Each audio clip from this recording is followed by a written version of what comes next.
right, beautiful queens and kings, welcome to the NBR Show. I'm your host, Natasha B. Russell, aka NBR, and today we have an amazing show. We have a lady who is passionate. She's a lawyer, a managing lawyer actually at Taylor Janice LLP, who's going to be joining me in a little bit to talk about knowing your human rights, working in your career, things that you should be aware of. Should you feel maybe that you've been discriminated against? What do you do? But before we jump in, I want to share a little bit about who I am and why this show exists and why it's really so important to me and, why I created it out here for you. So, as I mentioned, my name is Natasha B. Russell, aka NBR. And who am I? What do I do? I am a internationally certified transformation coach. And what does that mean? I help people with their lives and their health and their business. Now, if you're looking to overcome your fears or be able to communicate with confidence, because confidence is critical to your success. How you show up, how you take care of yourself, how you speak, it makes a difference. Now, maybe you're in a career and you want to get a promotion. I work with people on helping them to build those skills. Maybe you're in a place in your life where you're transitioning and you need clarity and you're trying to find out exactly what does that look like. I work with a lot of business owners who need clarity around their life or need help setting goals and achieving them.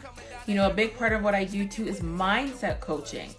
You may be saying, well, what is mindset? Like, what does that actually mean? But it's transforming your mind to think positively, to see the good in every opportunity, to see the good in every situation, to think about what you're thinking about, and to make sure that your thoughts are working for you, So I also am a certified motivational speaker. So I host events to empower men and women like yourself out there to achieve greater success, but according to your standards. That's the thing.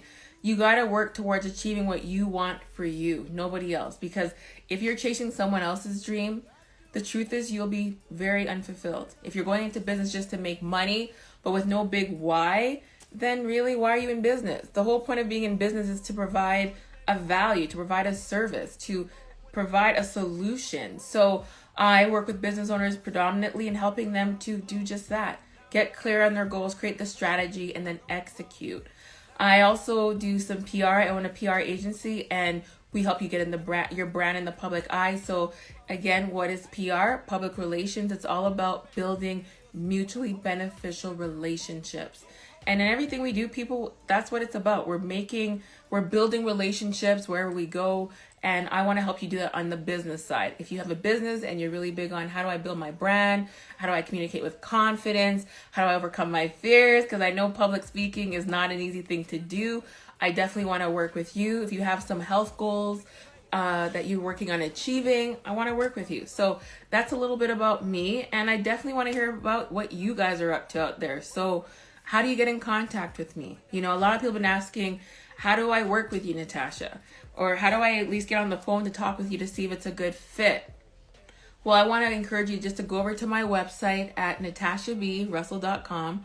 So NATASHA Russell, RUSSELL.com, and book your complimentary discovery session. Like, what does that actually mean? It's a chance for me and you to get on the phone.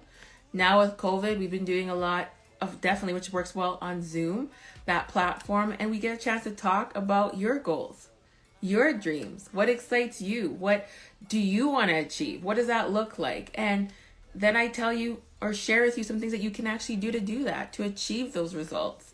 And a lot of you may not even know the importance of mentorship and coaching.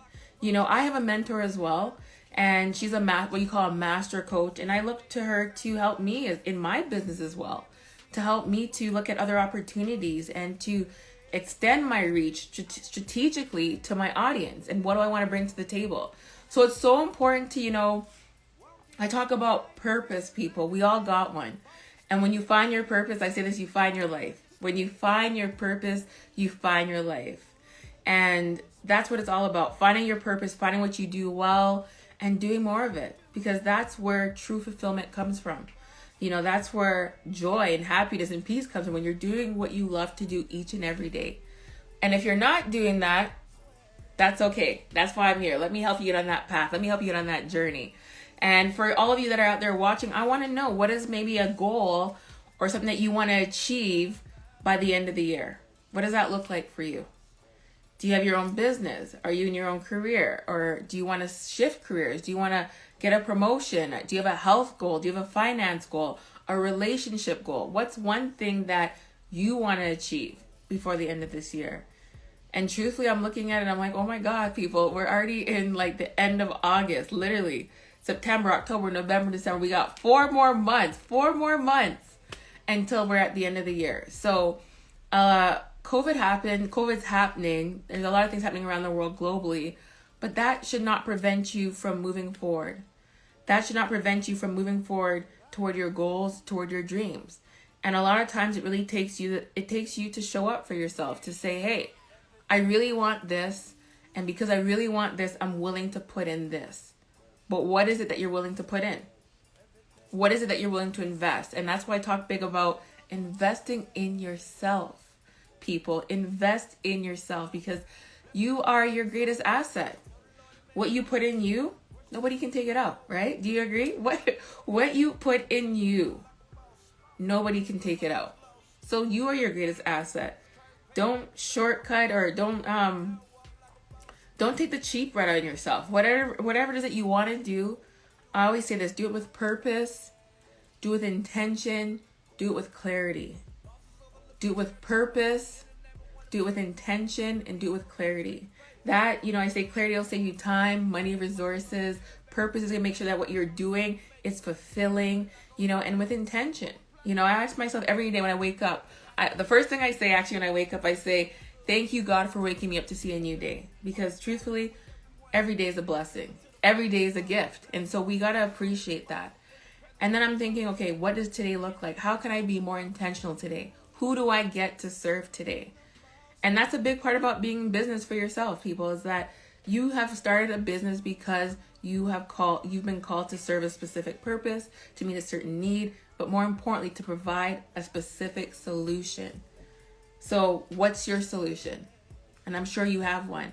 And again, not everybody is meant to start their own business. That's fine. Not everybody wants to have their own business, because being an entrepreneur is a ton of work. But when you love what you do, people, when you love what you do, success follows and you enjoy doing it.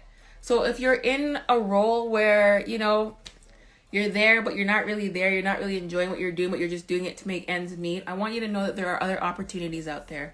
There are other options. There's other things that you can do following your purpose that can bring you that joy, that fulfillment, that success, and more importantly, that reward, right? So what is that? I asked you again, what is one goal that you want to achieve before the end of the year? And feel free to put it in the comment section below and let me know, because I want to support you on that. What does that look like? And sometimes we think our goals, our dreams are too big. They're too big, right? But they're not. I always say this, if your mind can conceive it, you better believe you can achieve it. If your mind can conceive it, you better believe you can achieve it. So I'm going to ask you again, what's one big, audacious goal that you want to accomplish before the end of the year? Right in the comment section. All right, so today I'm looking forward to having Sarah Coderre on my show, and we're going to be talking about human rights. I don't know, I remember I used to work in corporate. If you've worked in corporate, have you ever felt like you have been discriminated against? Have you ever dealt with things that you thought were not really fair? And how did you cope with that? Now we're going to talk a little bit about what do you do when you're in that environment where you feel like you are being discriminated against, potentially, where you're not actually feeling like you're being treated properly, because that is important. All right, I hear that. A better paying job. Yes. Okay. So what do you think are some things that you can do to get that better paying job? Do you know exactly what kind of role you're in right now? May I ask, what kind of job are you in right now? And when you say better paying job, a lot of people want better paying jobs, yes, but is it aligned with your purpose? Is it aligned with your skill sets? Is it aligned with your talents, your abilities, what you actually enjoy? Or are you just chasing the paycheck? So that's the question. Are you just chasing the paycheck, or are you chasing a job that fulfills you with purpose and clarity and is going to allow you to show up how you want to show up? allow you to contribute your skills, your expertise in a way. Because when you do what you do well, you can get that better paying job. You will get that paying job, that better paying job. But it has to be aligned again with your purpose, your skills, your abilities, and be intentional about it. All right, people, queens and kings, again, well, welcome to the NBR Show. I'm so excited to have my guest today, Sarah Coderre, beautiful lady, brilliant lady, who's going to be joining us in literally maybe a minute or two. And what are we talking about? I want to do a little bio for her. You know, I'm going to ask her to share herself or talk about herself. But even with things that are happening in the world right now, there's a lot happening in this world right now. We need to know what our human rights are. We need to know what they are, because if we are educated on what our rights are, then we know what power we hold. We know what we can do when certain obstacles or challenges come our way. And so a little bit about Sarah. Sarah was born and raised in Fort McMurray. Never been there yet, Sarah, but I do want to visit. Her parents are from Jamaica and Bahamas. Woohoo! My parents are from Jamaica as well. And she obtained her Bachelor of Arts degree in philosophy at the University of Alberta in 2006, and her Juris Doctorate degree from the University of Calgary in 2011. Sarah is the managing lawyer at Taylor Janis LLP in Calgary, which is where I live, people, which is an employee-focused labor and employment law boutique firm. So she's passionate about human rights. She's passionate about employment law. And without further ado, I'm going to invite her to the show. Yay! Hi. I was like, oh my God. Are we going to have a technology glitch today? How are you doing, beautiful? I'm well. How are you? Good. How's your day going? So far, so good. Yeah. Are you enjoying the nice, hot Calgary weather? I'm trying to, but work is work. Sometimes you're stuck inside, so. I know. I remember when I used to work with lawyers. Like, that was my dad was like, you got to be a lawyer. And I'm like, okay, let me start working with lawyers to see if I actually enjoy it.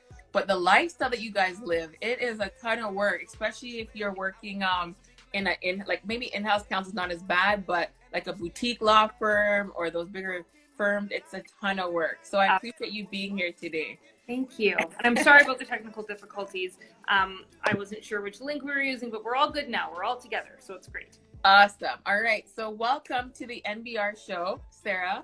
And, I always like to ask, the first question is a little bit about, who are you? Who's Sarah Coderre? And hopefully I'm saying your last name right. Yes, you are.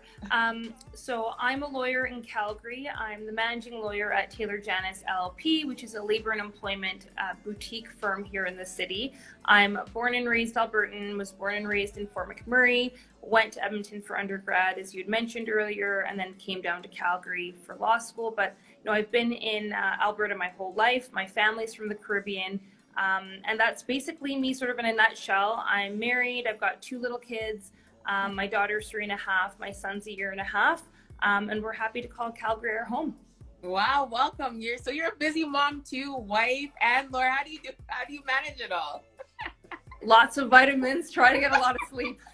I bet you. I always pop my vitamin C 1,000 milligrams in one a day before bed with orange juice, and I find that helps keep me healthy. And because there's so much on my plate as a business owner and a mom too, that you just got to make sure that your health is like number one. It has to be taken care of, right? So you can actually do more and give more to the people that you love, and of course your career, right? Okay, so what do you do for fun when you're not working and all that? What do you do for fun? So for fun, I enjoy reading books about politics. I like listening to podcasts about pretty much anything. And then I really like getting away to the mountains with my family. So being in Calgary is great. We're like 40 minutes away from Kananaskis country. Just being able to go for a hike with my kids and show them nature. Lovely. Have you been to Canmore? Is that one of your favorite spots? Love going to Canmore. Yeah, it's definitely a gem out here. It's my favorite spot to go to. And it's not that far from Calgary, right? So you can still get away to the mountains, feel away from home, and get that zen kind of feeling, right? That's right. Yeah. So is there a funny fact about you like that, that people don't probably know about you that you want to share potentially? Yeah, absolutely. I think one of the funny things that people wouldn't know about me and certainly wouldn't suspect about me is that I actually drove heavy haul trucks in the oil sands for a summer. So these are the trucks that are like the size of a house. A grown man standing next to the wheel maybe only comes up halfway up the wheel well.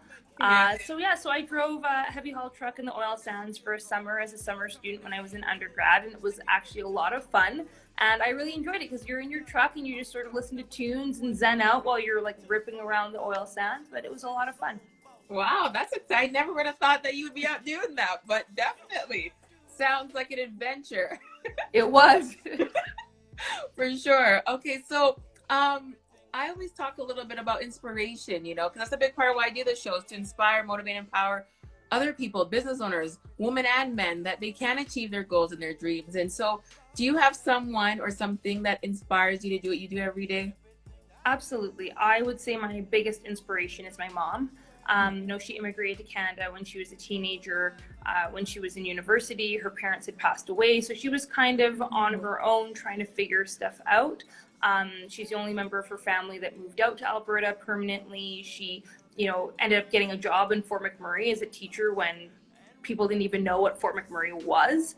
And over the years, she got more and more education. And, she's currently a professor at the college in Fort McMurray. And she uses her position that she has to really help to guide students that come, but also people that are looking for opportunities, whether they're newcomers to the area or newcomers to Alberta, to really help people. So professionally, she's really been an inspiration to me about working hard. She got advanced degrees when she had little kids at home, but also about giving back. And I think that that's sort of part of my mission anyways is, I'm really happy to be successful and doing what I'm doing, but I really think that an important part of success is giving back. And that's how you help to raise up the next generation and also to lift up those around you, because if we're all doing well, that can only be good for us globally, as opposed to if I'm doing well and then nobody else is doing well. So I think that that's really been an important inspiration, and the importance of community service, the importance of giving back was something that she's really modeled to me. So I love that. Like I always say, when my clients' success, it's my success too, right? When you win, I win. And I honestly want all of us to do well, fulfilling our purpose, being out there, being successful, because like you said, it does have an impact globally, right? And I do believe if more of us are actually doing that and are happy and content and fulfilled, the less crime we're going to have, the less depression, anxiety, murders, all the things that are happening in the world that are not good, they're so distasteful. I saw a video the other day, and it really broke my heart. It was about, the whole global movement, Black Lives Matter. And this guy was literally killed on camera, just like that, by another police officer. And I'm like, I can't watch the news too often, Sarah. Like, I watch just enough to stay up to date on current events, but it's so depressing for me to see what's happening, right? Which is so important, what you do. So tell me a little bit about why you do what you do, and or what actually first, why did you want to be a lawyer? Because, I'm curious, why? I wanted to be a lawyer because I like helping people. And when I was younger, thinking about careers to do, psychologist came up a lot and lawyer came up a lot. And both of those are helping professions. And I always had the gift of gab and loved getting into arguments with people. So my parents sort of steered me towards law. And it's been a really, really fulfilling and rewarding career. I think that as many issues as there are in society, and as much as the law has limitations, the law is also a beautiful thing. And that we as a society would come together and have rules in place, or have sort of a framework to settle disputes or to ensure that people are being protected, is a really wonderful and beautiful thing. And I think that the most fulfilling thing about my career is being able to use the knowledge that I have to help people be protected, to ensure that they're getting what they're entitled to. And I'm glad that you asked me to be on the show, Natasha, because I think one of the biggest things that employees don't have, especially people that might be new to Canada or have only been in Canada for a couple of years, is that they just don't know what their rights are as an employee. So sometimes things go down in the workplace and then you're like, well, should I say something? Should I not say something? And then a lot of times people come to me when they're at the end of their rope, and it's like, man, if you'd come to me a year sooner, maybe things would have been different. Or even if you're coming to me sort of at the late stage of something, at least you're coming to me now and we can help you out and maybe, turn things around a bit. So that's one of the things that really drove me into law, was helping people. And I'm really glad to be able to do that every day. I love that. It's true, because, when I used to work in corporate before starting my own business, I dealt with a lot of microaggressions, workplace discrimination, and I was just told to deal with it. Take one for the team, and I just had to be strong. Oh, you're strong, Natasha. And I never really looked at, work, and I worked with lawyers, but for me, it was just like, what?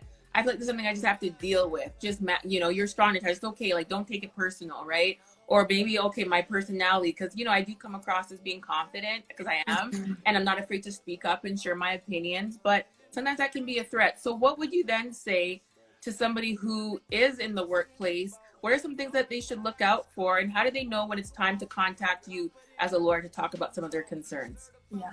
So the biggest thing I would stress is that in Alberta, the Human Rights Commission has a 1-year limitation period on complaints. So if you think that something's going on and you feel you're being discriminated against at work, the sooner you contact a lawyer for advice, the better, because that 1-year limitation period runs out really fast, and once it's gone, we can't get it back for you. So I've had people come to me to meet with me, and like maybe they're in a position where they got a package and the package isn't sufficient, but they're like, in addition to that, I was mistreated all these years and all this stuff. And it's like, man, I wish you'd come to see me a year before. Maybe there's something more that we could have done. So that's sort of the biggest thing. I think the other thing as well is, especially now that a lot of companies are like, oh my goodness, Black Lives Matters, it's a trendy thing to sort of be woke and to be aware of a lot of the things that are going on in the workplace.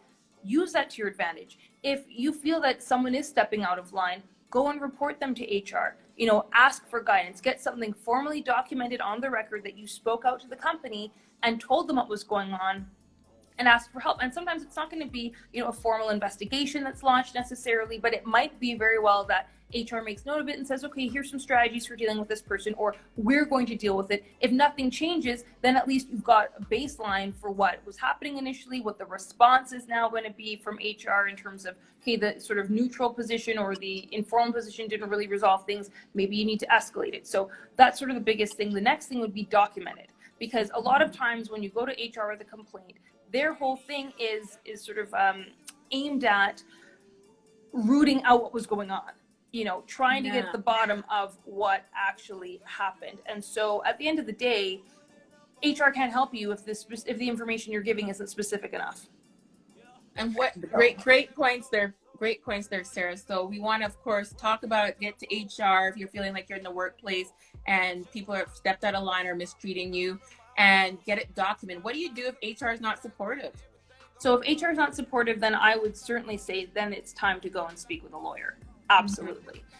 Because at that point, now that the company doesn't really have your interest in mind. And bear in mind, of course, and this is not a slag on HR professionals, but their job is to protect the company. They're sort of like the early warning system, if you will, for any sort of litigation that might come down the pipe. So if you're going to HR and you're telling them what's going on, you would think that would prompt some sort of response from the company, because they're going to want to ensure that this doesn't escalate to the point of you suing them or a human rights complaint or something of that nature. But if they do nothing, then you absolutely need to get legal counsel. Wow, that's wonderful. Do you hear that, people? If you guys have questions out there, feel free to put them in the Q&A. I like that. I never looked at it like HR was built to protect the company, not the people, but the company. Interesting. Yeah. And so I'm curious, because, I always talk to people like business owners about challenges they've had to overcome. Are there any challenges you've had to even overcome as a Black woman, a Black lawyer? I know you're passionate about creating more opportunities for women of color, gender, ethnic diversities in the legal profession. Mm-hmm. Have you had to deal with any challenges along your journey?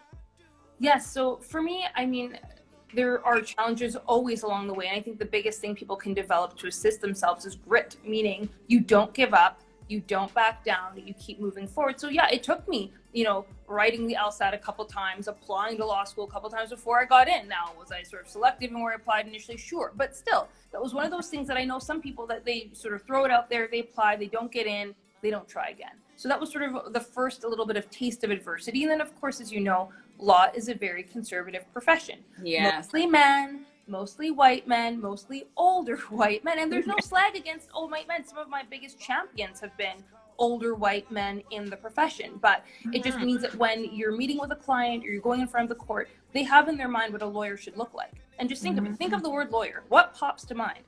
Even Very me, true. old white man is what pops to mind. I don't think woman. I don't even think older woman. I just think old white man, not a young woman of color. So I think that I've had on many occasions to sort of try to work harder to overcome sort of the perception of, oh, well, you're younger, or you're Black, or you're female. Maybe you were hired to meet some sort of diversity quota or something like that.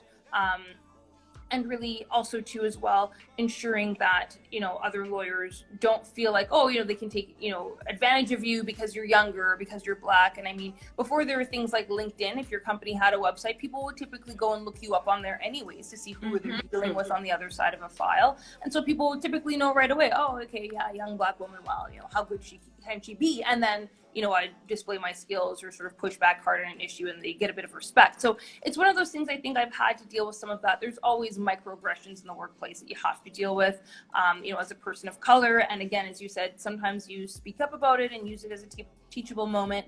And more, I think that people are able to do that because of the times we're living in. But yeah, there are many times I let things roll off my shoulders. And I would certainly say that part of the reason why I'm at a firm like Taylor Janis is because of the firm's commitment to diversity, the firm's commitment to, ensuring that none of their lawyers are mistreated. I mean, I remember the first interview that I had with one of the partners at the firm, Conan Taylor, and he said, if anyone treats you poorly because you're a woman or because you're a woman of color, like, I don't even know what that would be for you to be in this world, in this identity, and have to work in this profession, carrying that stuff around. But if anyone treats you like that, I don't care who they are, I don't care how much money they have, you throw them out of here, and I've got your back and I support you. And I was like, what? It's like shocking, because you come from other firms where it's like, well, they're a really important client, and did they mean it that way? Are you being too sensitive? Where it was like, no, unapologetically throw them out. We want people that value who our people are, that value you and what you bring to the table as a lawyer. And if anyone's going to treat you poorly because of who you are, like, they're just not worth our money. Not worth our time. Yeah. I love, why can't everybody have that same kind of mindset? That inspires me to hear that there are leaders out there that are doing that and are willing to take a stand to say no to business based on how you treat our employees. Like I said, in my career, working in corporate for like 15 years before I started my business, like, it was just something that I had never saw women of color in the boardrooms or the big conferences I'd go to. I'd always be like the only Black person on the team. And I use that to my advantage to say, you know what? Well, it's nice because I'm unique. But I also always thought in the back of my head is there's like that, when sometimes you fill out that application, like, are you a minority? You have to click off these boxes, or why? First and foremost, I don't believe we are minorities. We are already all equals, people. Mm-hmm. We need to believe that. But how society has categorized us, like, oh, are you a minority? So we can check that box and fill that void. And now with everything that's happening, honestly, it's disheartening with what the lives that have had to been lost and are still being lost as a result. But I'm so encouraged now that we're fighting back, and that I hope this isn't just, something that trends, like it's something trending on Twitter mm-hmm. and falls off, but that we actually enact global change for people of color, for women, regardless of who you are. We should never be discriminated against. We should never be mistreated. And sometimes I think, is it because the fear of the unknown? Is it because I look different, so you don't really know me? Is that where that wall comes up? Like I remember sometimes I would be on a call with a client and then they see me in person. Like when I used to work in legal, for example, like you're going to do the closing and they're like shocked. Like, are you Natasha? And I've heard this and I think it sounds very ignorant, Sarah. Like, oh, you sound Caucasian. I'm like, what is that supposed to mean? I sound Caucasian. Yeah. What? So I really am glad that you spoke to that. People, if you're in a workplace where you're feeling like you're mistreated, trust me, you're going to know. You need to speak up. And honestly, Sarah, a lot of times, like I remember that lady I referred to you from Toronto, they don't speak up because of fear. They're scared to lose their job. I don't want to upset anybody up top. So I'm taught to just take it for the team or just be silent. I got my paycheck, but we need to speak up, people, because that's where the power comes from. So you talked about some of your challenges. What are some of your successes? Some things that you want to share that you're proud of in your career or just in life in general that you've accomplished so far? Yeah, so I would say I can't obviously, due to privilege issues, get into some of the specifics about some of the files that I've dealt with, but I've represented many clients dealing with issues where I think they felt in a lot of cases they were being mistreated because of who they are, because they're a Black person or they're another person of color. And in a lot of those cases we were able to get good settlements for them, get a good resolution for them. And it is particularly gratifying to do that. It's particularly gratifying as well when you and your client are like the only people of color in the room, and so you're you having to sort of represent and stand up and speak out against what's wrong. And I think that those moments have really sort of stuck out in my mind as well. I think the other thing too has just been being a champion for other people of color in the workplace. I can say that Taylor Janis is extremely diverse for how small we are. I think we've got about 20 lawyers. Of the 20 lawyers, there are 4 of us that are Black women. Wow. Our Taylor Janis workplace law brand and our Spectrum Law family law brand. And people make jokes about how, we're taking over the place, but I'm like, but as it should be, you know what I mean? No one says anything when like the fifth, sixth, seventh, eighth, ninth white male gets hired. But Yeah. it's always like a bit of like a buzz when there's like another woman of color, and it's an exciting buzz actually, because Yeah. I think that again having those diverse perspectives means that we can serve our clients properly. When there is a palpable relief when a client comes into that boardroom meeting or they click onto that video conference call and they see that you look like them, because now they're like, she gets it. She knows I don't have to explain myself about what these microaggressions mean or how it would have impacted me if somebody said this thing or said that thing. Like right away, there's that connection, there's that understanding. I know, and they don't have to spend all of this additional time trying to explain on top of what they're going through. Like, why would it be offensive if somebody did this thing, or why would it be offensive if somebody did something else? So I think for me, really what's been some really highlights in my career are some of the cases that I've done where, maybe the monetary value wasn't that important, but for my client to feel like somebody stood up for them when nobody was standing up for them. I mean, those things are really gratifying. And that's what carries you through the days that aren't so good, that, you don't necessarily have, the best of outcomes, but, it just is what it is sometimes. And that's really, I think for me, what I carry with me, just those moments. I love it. Like for me, that's true. Like I said, when my client is successful, I feel successful. When my client wins or has to overcome a challenge, I'm like, yes, you did it. And that's the thing, people, like sometimes I think we feel alone, especially if you're in a workplace where you only see someone that looks like you on your team. Who can you actually talk to that's going to be able to relate? And someone might just say, hey, I think you're just taking it a bit too hard, or you're a bit too sensitive, like you alluded to, or they run little comments or jokes, and you're taught to just, it's okay, like it's just supposed to be funny, but it's not funny to you. And so for those people who are maybe afraid to speak up to HR, or is there like a way that they can speak with a lawyer in private, or like not really in private, but like send an inquiry without having themselves being fully blown out or shown like this is a problem, just for those people who are scared about sharing their concerns? I'm wondering. Absolutely. So, I mean, if you go to our firm website, www.tjworkplacelaw.com, we've got an online portal where people can submit online inquiries. So that goes to one of our intake paralegals. You can sort of explain what you're dealing with, what's going on, and then they'll get you connected with a lawyer. And of course, you provide your preferred contact information. So we always say to people, don't give us your work email, because that's being surveilled. So don't use your work email. Use your personal email. You can always call our firm at any time. All the contact information's on the website there. And we're happy to set up convenient times to meet with people. We've had consultations with people in the evening when the work day is done because they can't find some way to get away in the middle of the day. We do meetings via video conference, so maybe you want to have a consultation over your lunch hour because that's the only time that you have and you're working from home, so nobody will know. Great, we're happy to accommodate you. I mean, I think the biggest thing is knowledge is power. If you don't know what your rights are, if you don't know what the process is, you're going to be at a disadvantage when it comes to standing up for yourself in the workplace. And in part, that's where meeting with a lawyer can really help you to, start to dig down through what's been going on in your circumstances. What does the law have to say about it? Is this a case of discrimination based on the facts of your case? Or is it just a case of, not just, I should say, but is it a case of workplace harassment? Because there is a distinction between the two. And, occupational health and safety legislation in Alberta has recently been changed to protect employees from workplace harassment and bullying. It now describes workplace harassment as actually an occupational hazard that the employer, similarly to, tripping hazards and all sorts of other unsafe things, it's something that the employer has to actually protect against. And if an employer knows about a complaint about workplace harassment or discrimination and they don't do anything about it, that's an OH&S violation. Really? Yeah. So there's Did lots you hear of that, people? there's lots of ways that employees can protect themselves, and again, knowledge is power. What the OH&S legislation says. What the human rights legislation says. What your rights are under the common law to a workplace that you're being treated with respect, with decency, with civility. These are all things that even if there was no OH&S legislation or no human rights legislation, you'd still have an obligation to have that. The employer would still have an obligation to provide that to you. You'd have an entitlement to that. So when people don't know that, and especially too, I think, again, if you're newer to Canada, you don't necessarily know your rights and you just think, well, I should just be lucky to have a job. Well, no, like you're lucky to have a job, but they don't get to treat you like garbage. You're entitled to be treated like a human being who has intrinsic value, who has intrinsic worth, and there are laws designed to protect you. I love that.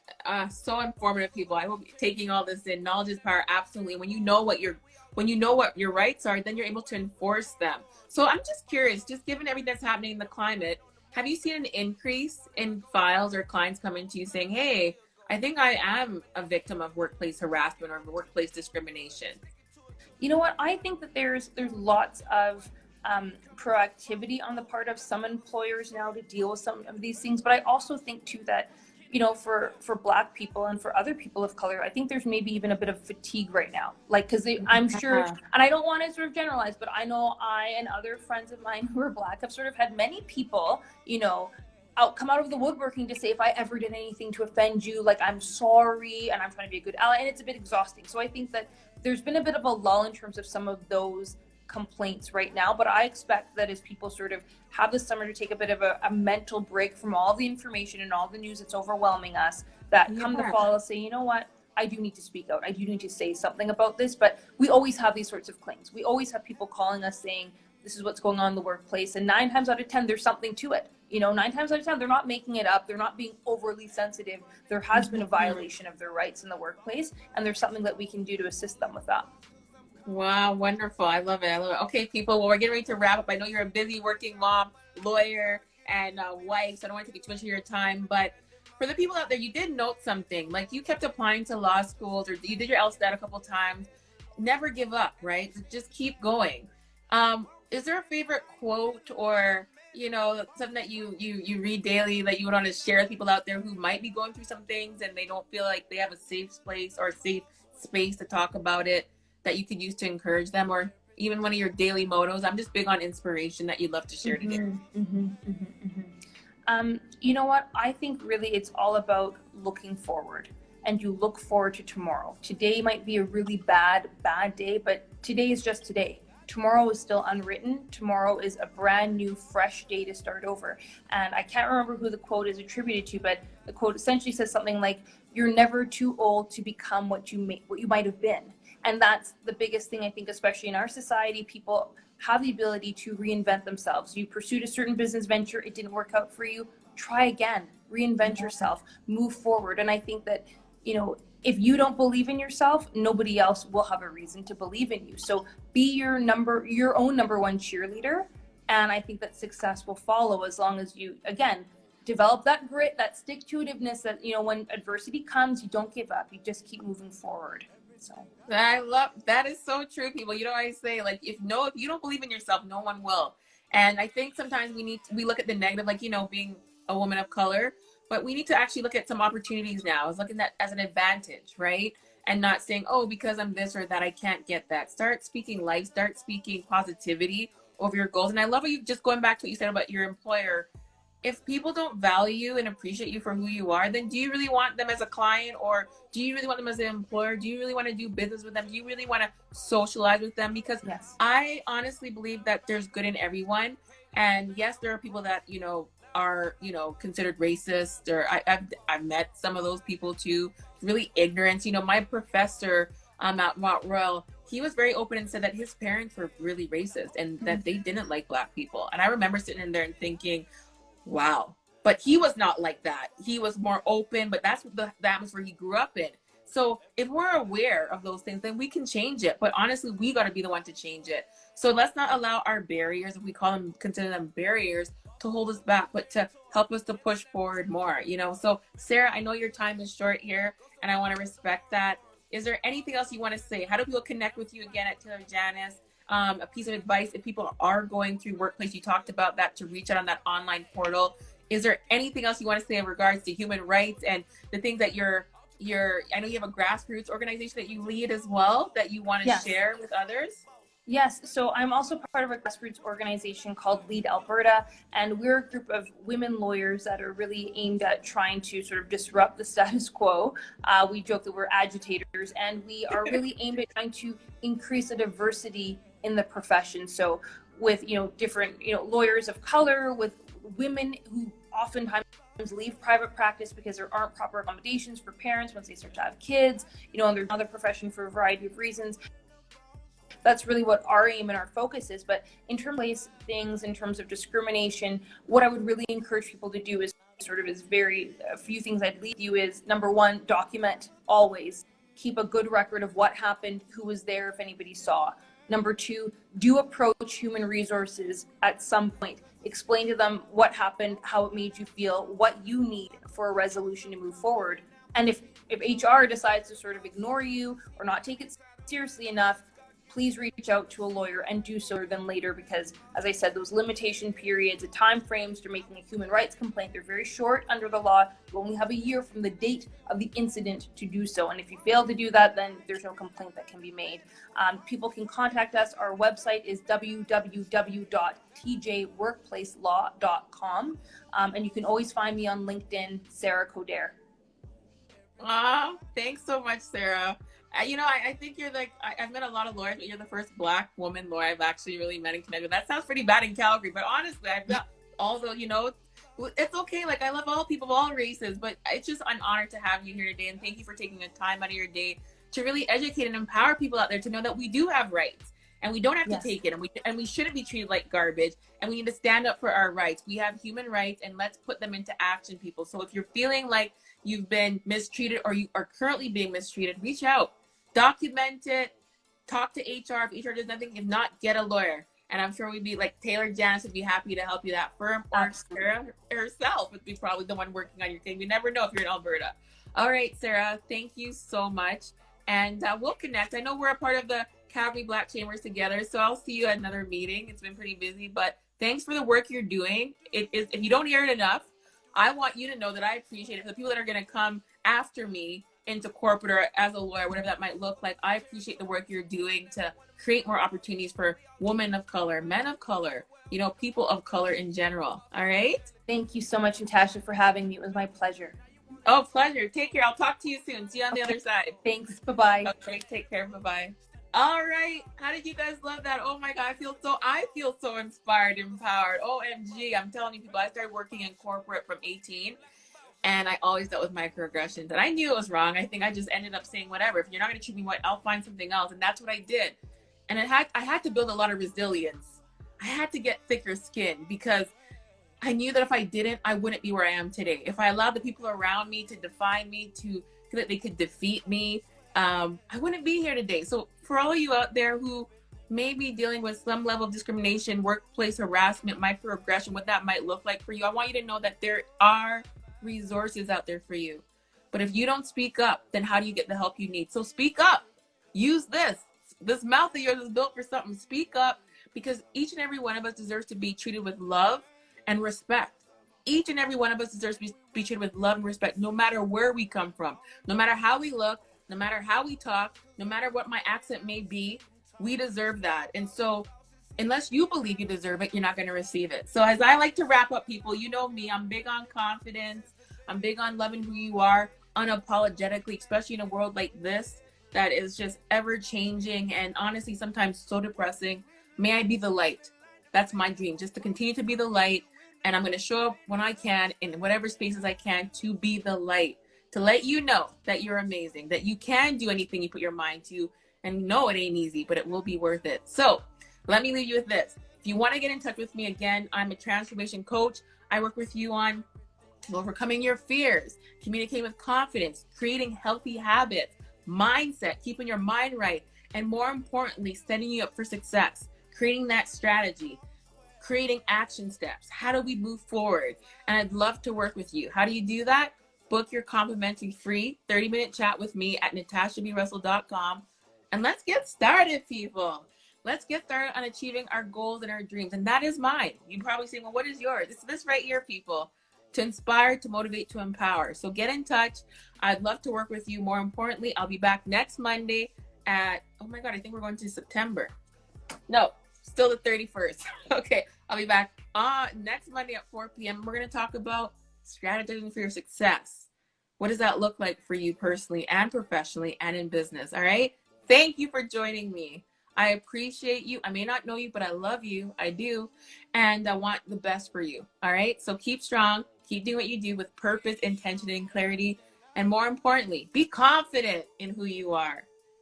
Be fearless enough to pursue what sets your soul on fire, what excites you. Be bold enough to own your greatness, because you got something great. I believe you do, and I need you to know you do. But more importantly, just be you. There's nobody else in this world like you. So celebrate you every day, love you, appreciate you, and know that maybe where you are today, you may not be where you want to be today. That's okay.